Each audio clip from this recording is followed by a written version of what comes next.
A very warm welcome, everybody, to the top three finishers of the FIA Formula One Australian Grand Prix. In third, not a guaranteed win. I don't think, George was and Mercedes were very quick there, and Max was quick there, but we didn't nail the strategy, but we knew we had to improve in certain areas. So there's been a lot of work just on trying to make sure we're snappier, we're better with our communication. To be honest, today I wouldn't say it was snappy. I felt like I was having a story time with Will on the radio. We were talking so much every lap. I might as well have just left my radio open for the whole race. So, I was just it's just a difficult situation to be in. First, and not knowing what to do with tires, you kind of just know someone's gonna get it right behind you because they're just going to gamble something and it'll work out for them. And I didn't want to lose out to someone in the middle of the pack who would gamble and somehow win the race. So I was just making sure we were prepared.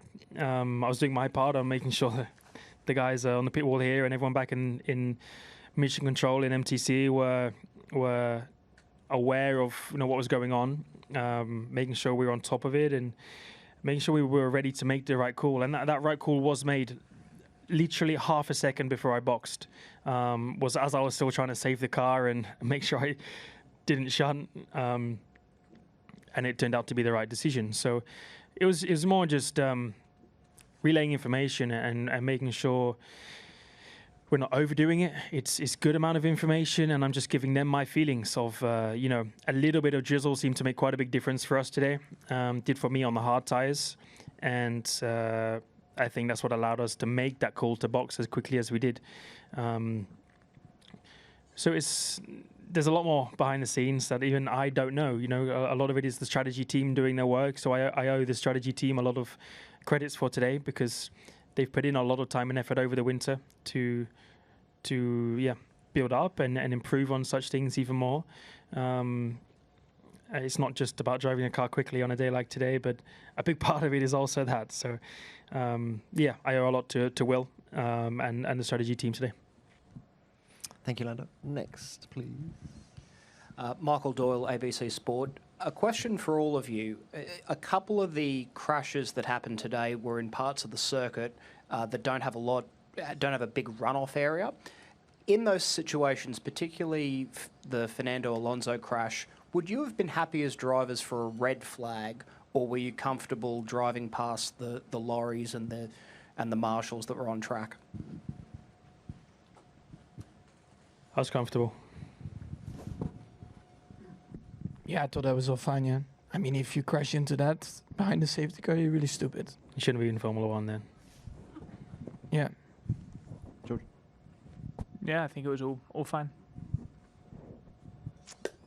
Okay, next one. Luke, please. Thank you. Luke Smith from The Athletic. Lando, just talk through those closing stages when Max was closing up on you at the end. Like, how did it feel? You talked about the pressure in your opening answer. How did you deal with Max and your mirrors? Yeah, the thing is, I knew I was going to struggle a bit just because I put the Inter on 2 laps prior to him, and with half the track still being dry, like I pushed, and even the high speed was dry, so I kind of destroyed my tires a little bit. The front tires, and you could see like the rubber was already rolling over on the edges. So I knew my pace advantage was not going to be as much as it was at the beginning of the race. And the very beginning of the race, when it was wettest, Max was just as quick as us. As it dried, we got a lot quicker, and then the Red Bull started to struggle. So I knew Max would be quick in those last few laps, and I knew he would, risk a bit more because it's only 5, 6, 7 laps to go. And I did make a mistake in turn 6 where I just put a wheel in the gravel. I just lost all my momentum and drive. And Max got to within DRS, and then DRS really managed to help him stay there. So it's just tough because it's not so much just the pressure of him being there, but it was the pressure of if I put a wheel too close to a white line on an entry, I'm off. If I clip the curb wrong in 6 on the inside, I'm off. If I dip a wheel in the gravel, I get a bad run and he's passed. Like, there's so many little things that can go wrong. So just trying to concentrate on not locking, not rear locking, not hitting the curbs wrong, but still trying to go quicker than you've ever gone because a guy's trying to do the same behind you. So It was stressful. I'm not going to lie about that. and I was checking my mirrors a good amount and things like that. But even when Will came on the radio to me and told me just to chill out a little bit, he knows, and Jarv as well, my racing performance engineer, knows very quickly for my driving when I'm pushing a bit too much and when I'm pushing entries too much and those kind of things. So they're very quick to jump and say, do this better or watch out for that, because they know what I do and what I struggle with, especially in a situation like that. But that situation was new for me. I've not ever led a race with 5 laps to go, with Max behind me, trying to put me under pressure and in these conditions. Maybe Max has had that a few times and he's raced against Lewis a lot, and you can just deal with that probably better than I can. For me, it was a new situation for me. So it was kind of like, just see how it goes when I get there. So happy that I just kind of got through it and stayed calm. And pretty somewhere I improved on from last year. Thank you, Lando. Next one. Phil Duncan, PA. Question for Lando. Lando, before the season started, you're obviously being billed as the favourite, but now we've had a race you've won well. Would you concede that you actually are now the favourite to win this championship, and you've laid down a bit of a marker today? And just to George and Max also, do you think that McLaren can be caught? I mean, Lando and Oscar were a long way ahead at the start of the race. Do you think it's theirs to win? Let's see, we were 3/10. Max was 3/10 off yesterday. Last year we were a lot further off, and we ended up having the best car at the end of the season. We were probably over half a second off at the beginning of last year behind the Red Bull. We ended up with the quickest car. So, I mean, I know George made some comments earlier in the weekend that we can just turn our focus at 26. If that's their mentality, then wonderful, because that's not the mentality to have, So, sorry, mate, but yeah, I don't think so. We know we have a lot of work to do on this year's car still. I think if you do relax in that position, you failed, because in Formula One, if you start thinking things are good and groovy, that's when you start to get caught. But yeah, we know we have a lot of work to do. I do think we're favourites because the team have done an amazing job. The car's flying. But like I said, I think we're going to have races where we are going to struggle. I think if we started off in Bahrain, I don't think we, like I said, we wouldn't have won the race, and you wouldn't be saying this kind of question to me. So let's allow a few more races to take place before we start making any obvious things. But we're the favourites. We are the team to beat, mainly because we have 2 drivers up there pushing each other. That helps. Do I think me and Oscar working together yesterday in terms of pushing one another allowed us to get 1.5/10 more than the 2 drivers here, because their teammates aren't as equipped and as experienced? Yes. So, add that into the equation as well. Don't just say it's the car. So, the team have done an amazing job. I thank them for everything they're doing.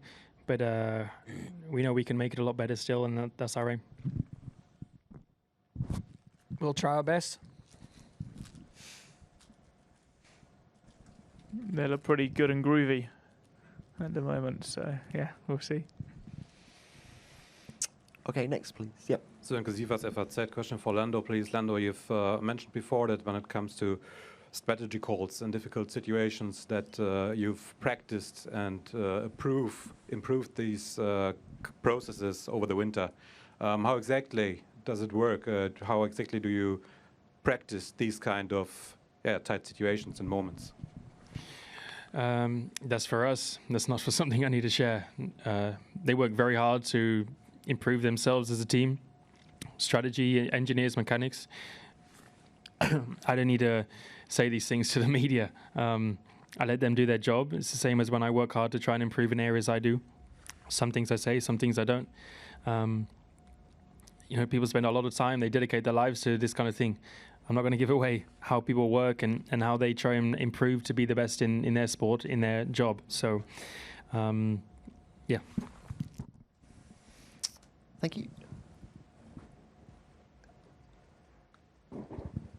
Lawrence Edmondson, ESPN. A question to Max.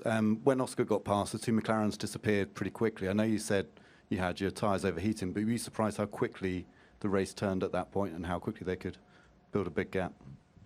I could see it coming. I mean, I was struggling with my tyres, and it's a bit similar to yesterday. Now, intermediates, of course, are even more of a soft compound, so they're even more prone to overheating. And yeah, that's where and I think a lot of teams are struggling compared to McLaren. They're just simply doing a better job on that, and that's what we need to work on. Another one. We go back to Andrew. Andrew Benson, BBC Sport. Max and George, you were having a good old chat before Lando came in. Have you cleared the air? Is everything good between you now?